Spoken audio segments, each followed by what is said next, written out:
13. While a full year was counted by the moon, Salaman and Absal rejoiced together, and for so long he stood not in the face of sage or Shah, and their bereaved hearts were torn in twain with the desire of him. They questioned those about him, and from them heard something. Then himself in presence summoned, and subtly sifting on all sides, supplied interrogation till it hit the mark, and all the truth was told.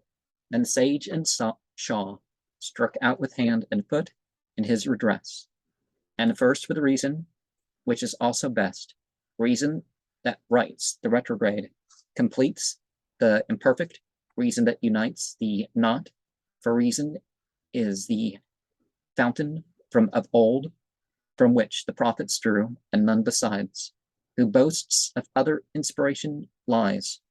There are no other prophets than the wise. Now, in English, we have this thing of the confirmatory prophet.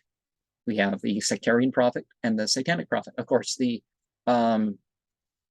those two on the left, the sectarian and the satanic prophet, which is often, which there's a lot of witches that have, that's been the case, but no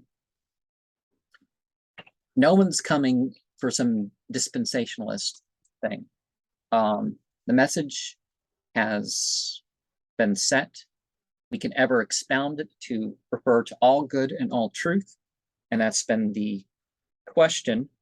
It's not that there's just all this huge literature. Yeah, it's person after person explaining for themselves how all good and truth is Islamic, how all evil and ignorance is explicitly not part of Islam, or if you don't quite get it, maybe implicitly.